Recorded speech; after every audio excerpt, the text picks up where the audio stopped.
it's an easy way to just tell people what we do instead of trying to explain it. It's hard work, it's difficult, it's tricky, it's artistic. It sounds counterintuitive, but you almost can't lock it into a structure because you know so much of it is going to be broken and you have to find it for each episode. Founded in 1999 by Jason Burks, Retrospec Films is Oklahoma's largest turnkey production company of its kind. With a full-time team of over 20 talented individuals, a 12,000 square foot studio to create in, and a resume that spans some of the world's largest brands, if you love learning about filmmaking and storytelling, you've come to the right place. On each episode, we discuss the pursuit of creating things and the problems we solve by digging up projects from the last 20 years, giving you a glimpse behind the scenes where the magic happens. You're listening to Retrospec Films from the archives.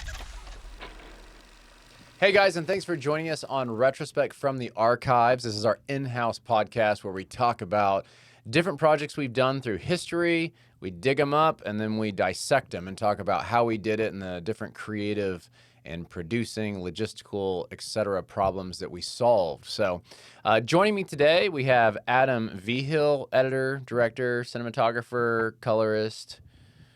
That's pretty much it. Yeah. Great guy. That's everything. A little bit of writing. Thank you. Yeah. Yeah. A kind person. Yes, appreciate it. That's good. I'm working on it. Yeah, it's good. It's always worth working on. And then Jacob, similar, not as much editing, but directing, cinematographer, a little bit of writing, sometimes some acting. Yeah. All around just, I try to work on my kicks on the weekend. So Yeah, you got to get a high An kick. acrobat. yeah, Very Yeah. flexible. do my own stunts. So today we're going to talk about a unique project, kind of in the same vein of what we're doing here today. It's our retro series, our behind-the-scenes series that we started this last year. And this kind of came from this unique desire to tell our story, tell the story of what we're creating. I guess the same things we do with the podcast, but just in a little bit more vivid and cinematic manner where you get to see what's happening. So why don't we just start by talking about the why behind it, because I feel like we discussed this idea of making a series about what we do as a company for a very long time before we did anything with it. And I don't know who wants to go first. I can remember a time when I first started, and I think we were doing like little videos, and I was like, oh, this is cool. And we were like just kind of shooting some behind the scenes stuff. And that was like 9.5 years ago. And we kind of always had this conversation of like, man, we do so much stuff and so many cool things that we sometimes forget to take pictures or videos of the whole scenario. And then we get, 2-3 years down the road, and then we're all reminiscing, and we're like, you remember when we did that and this and this and that? So I think it just came to a point to where we all rallied together and was like, we can do this. Like we just follow some of these shoots, and we the thing is, we never had intention. So it was always like, all right, yeah, we're going to shoot a little bit here, we're going to cover this, but we didn't have the intention. So we all got together and we're like, the way to do this right is to have intention behind it, and we're going to take this like a shoot that we actually produce and schedule and get things on, interviews going and stuff like that. So that's kind of how it started. It's just we were doing fun stuff, and we're like, we want to document this. I mean, for me personally, it's an easy way to just tell people what we do instead of trying to explain it. I'm like, hey, go check out our retro series. That will give you a good glimpse of our day to day and what we do. Yeah. So, Adam, I'd kind of be curious on your perspective, because I feel like you uniquely like shooting behind the scenes stuff. I could be wrong, but I feel like, because it's just kind of flabbergasting to me how many times you're like, oh yeah, I have behind the scenes stuff of that. And I'm like, but we weren't even doing this project yet. And you're like, yeah, I know, I was there filming it. And I'm like, awesome. Yeah, there's like so many random things over the years where we knew it was like an interesting project. There was some sort of uniqueness about it, where we had the presence of mind to just send someone with a camera with the sole purpose of behind the scenes. And a lot of times that was me. So I kind of ended up with this like Rolodex of like all these unused projects that could factor in to something. We didn't know what yet. So yeah, it's a lot of like kind of like what Hightower said. I wrote this on our website that we built out for it. That kind of the why for me was like, we get asked all the time, like, so what do you guys do? What kind of projects do you work on? And so in a way, this whole thing was like my answer as like the director of it, of like, here's a bunch of stuff that we do. It's hard to explain in like one sentence. So here's like, a full season to kind of explain the ins and outs of what we do, the people we work with, the clients we work with, the fun we have on set, the challenges we overcome, all that stuff. But yeah, we had all these projects for years. Many of them made it into the first season, like the Ninja Vegas stuff. There's several things. The Onlooker behind the scenes stuff shot like 5 or 6 years ago that are able to kind of seamlessly work their way into stuff that was shot like this year because for whatever reason, I don't know why, but it was just like the way I shot it, did little interviews here and there that ended up becoming what the format of everything was later on. So it just maybe lucky or coincidence or whatever, but we were kind of making this show for a while, for like 5 or 6 years before we actually decided to buckle down and like put some edits together. But yeah, it's pretty cool. Yeah, I wanted to talk a little bit about a few of those projects, which you started to bring some of them up. And then just, back to what Hightower was saying as well. I think that when you work in film, like you definitely you think it's really, you love what you do. Like you think it's really cool. And you're like, it's hard work, it's difficult, it's tricky, it's artistic, it's all these things. And you can't help but like want to show your friends the thing that you're doing. You know what I mean? And even though for us, like this is our profession, this is what we do as a career path. So, sometimes you can get a little lost in that because it's like people are like, oh man, you get to use a camera. Like I use a camera every day. So it's cool, but it's also work. But it's just fun to be able to show some of this off. So, I mean, I'd like to talk a little bit about some of these, and maybe I'll just throw some out that I remember. I know one of the projects is the climbing shoot that we did that was for Summit Financial. And the creative for that was, fly to, or no, actually we drove, drive to Utah in the truck with cameras, climb up this 450-foot spire with cameras and drones and loads of gear. Now, granted, I think we probably did a podcast over that, I think it was one of our first ever podcasts. First ones. But Yeah. to be able to watch the behind the scenes of it is a whole different animal, right? Like to watch what went into that. Like how in the world do you even capture those visuals? So that's one that really, really stands out to me. What's another one that stands out to you guys? It was in the first season. I mean, I love our White Invitation. I mean, that's one of the newest things. I think that was one of the first ones that we were like, okay, this, because it's episode 1, and we decided, all right. I mean, you were following us along, and you were shooting these interviews, and there was so much intention behind it, and I think that's what kind of sparked us to get excited about this series. That one stands out to me just because of all the hard work that went into it, and it shows all the different aspects of what we're capable of. And we got to see the nuances that we face and overcome, and it's really cool. And to see those processes and to look back on it, and it being episode 1, I kind of like that as kind of the spearhead. It's the one that kind of directed the whole series into what it is and what it's going to be. So yeah, that was originally supposed to be, I think, a single hour-long sort of like standalone piece. That's kind of how I originally outlined it. And then about midway through editing that was when we decided to do like an episodic series. So we're like, okay, this could actually be like 2 episodes. So we split it in half and kind of let it have some of the same template as the rest of the show as we were building it out. But so yeah, that one's kind of cool because it was kind of built on its own without any idea of being a show, and then it kind of fit seamlessly into, and it was a great way to kick off the rest of it. I like a lot of the older stuff too, that like I mentioned the Moab Ninja stuff and the Onlooker stuff. It was really cool. It kind of feels like a time capsule in a way because it's all of us, but like 6 or 7 years ago. And we're shooting on older cameras and, traveling in ways that we don't anymore, and having these like meetings in the car where we're just throwing out ideas like on the way to the shoot. And it kind of feels like definitely a smaller company back then, but it's like the same people, and you can kind of like I like including that older stuff because you can see how we've grown and how we've improved, and even in just like that short period of time, it's pretty cool to show those back to back with some of the projects and the episodes of like stuff we're doing currently today. Yeah. Well, I want to keep digging into kind of some of the theory of how you structure the edits, but let's get Lauren in here because Lauren's been a big help in just the organizing and the producing and making things happen. Hello, Lauren. Hi. Thanks for joining us. So obviously we're talking about this behind the scenes series. Talk to me just a little bit about your involvement in this project. Initially, when we first met, there was a group of us that sat down and tried to outline, like, what is this even going to look like? Where is it going to be? And we kind of brainstormed, where is the real medium going to be? Like, who's the audience? Where are we going to release it? How are we going to release it? What's the time frame, projects, and kind of outlined that whole piece of it. And so we really worked, I feel like Adam and I worked really closely on, he really had the concepts and the projects and the videos of like, hey, I can make something out of this.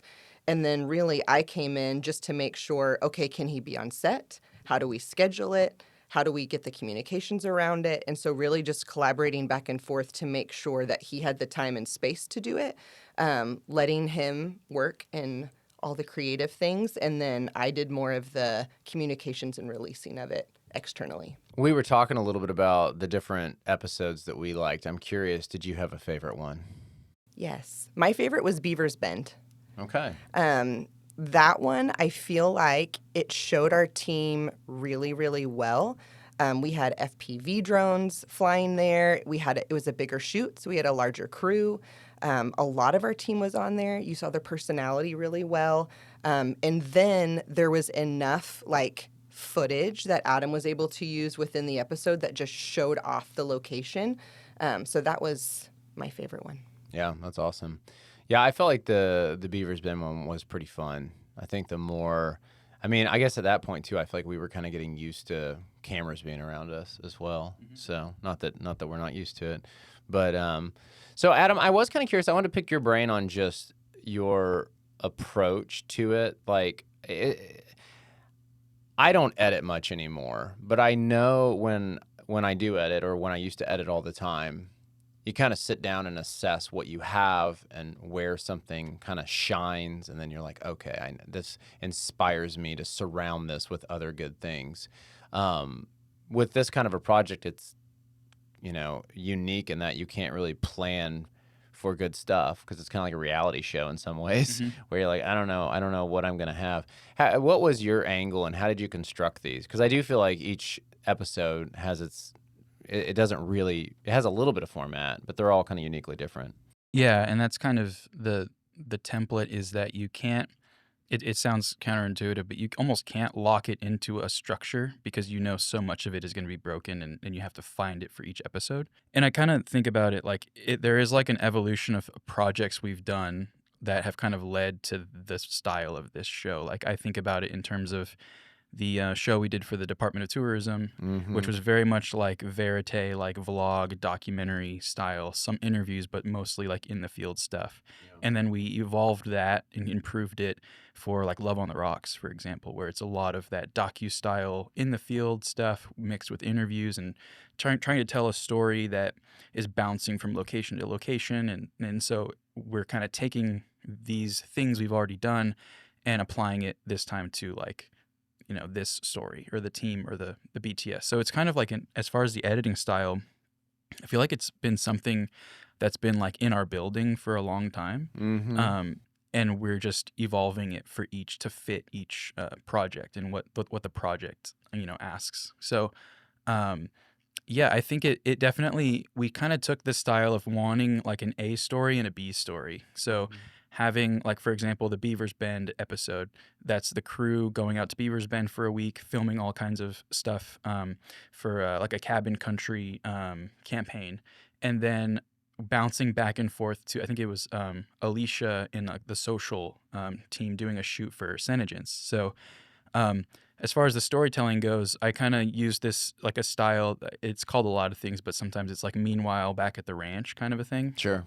And just to summarize it, it's like you build the story and the tension, and then right at a point of like tension or humor or something, you shift to the next one, and then you build that one up, and then right at some kind of point of tension, you shift to the other one. And like lots of famous movies and TV shows do that, and it's a good way to kind of tell two stories simultaneously in a way that keeps them interesting. Like you leave right at a point when you want them to know more. So that was kind of the general format when I'm working with these A and B stories. Each one kind of builds to a point, and then you end up like kind of cliffhanging it a little bit, and then go back and bounce back and forth. So the idea and the structure behind that was picking projects that could do that well together, like side by side.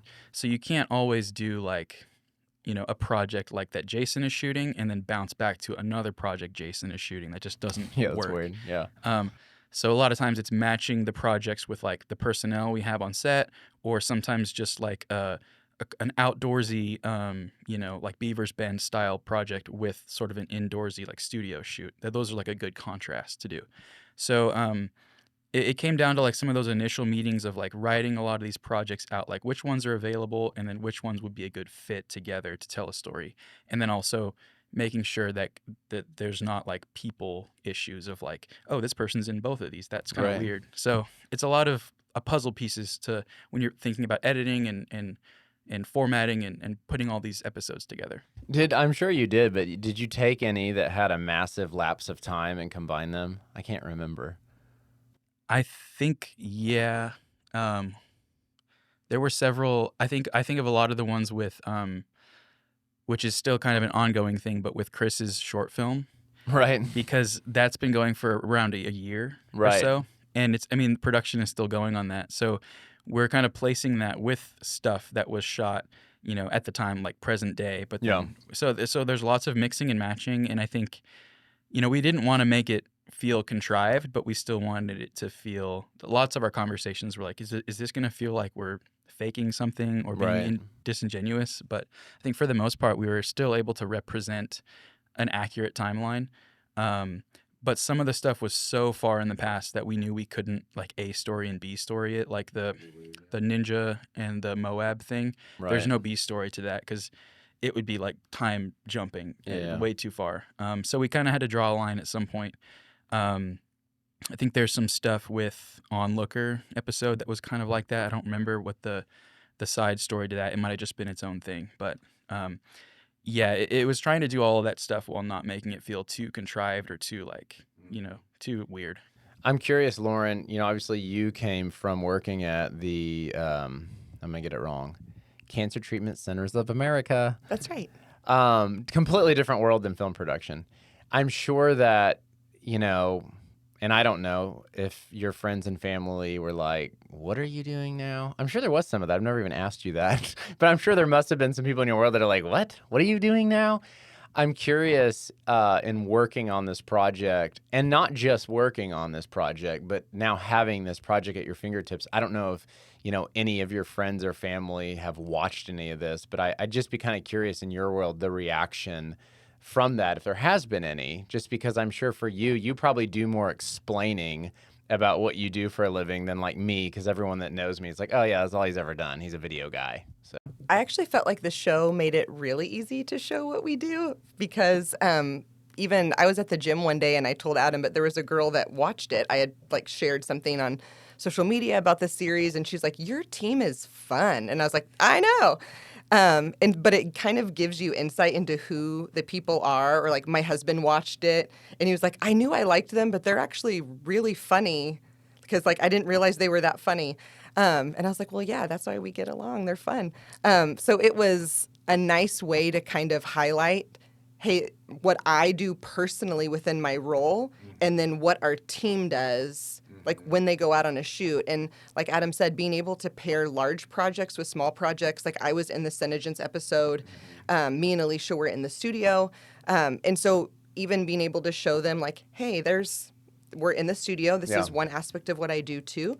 And one thing that when we were going through episodes, another little caveat to trying to figure out which ones could pair well was for one like Senegence, we couldn't put that in an episode if the product hadn't released yet. Oh, right, or you couldn't put a client project in one of our episodes and release it before they had released it to their team. So Yeah. there was also like the odd where we would talk and be like, okay, yes, that has finished. It's been delivered to client. Right. They've shared it. We can now post it. So a lot of the kind of the series release order we had to think through that too. Yeah, that's cool. That's cool. I think that probably wraps us up for this episode. I guess the easy thing to say would be go watch our BTS series. Where do we find it? On YouTube. On YouTube. Our YouTube channel. We are, I don't know if it's live now, but building out a website Someday I'll on approve our something. on our website. My fault. We just need a couple paragraphs from Jason. Couple and paragraphs. it'll be live. Only needed that for like a And- couple months. And it'll be really good. You can see like a whole case study and write up. It's not just the BTS, but you can see the finished project that we were working on in that episode, and then like a note from the director of that project, and then look at all of our other non-BTS projects too on our website. Yeah, that's great. Well, we appreciate you guys listening or watching our podcast. Make sure you tune in. We are in our season 2 of our podcast, but our season 1 has like 40? Like just under 50, I think. Almost 50 episodes. So don't be deceived by that little episode, whatever it says, that little single digit stuff, because we're like in the 50s now or 60s. So we appreciate you guys. We'll see you on the next episode. Later. Bye.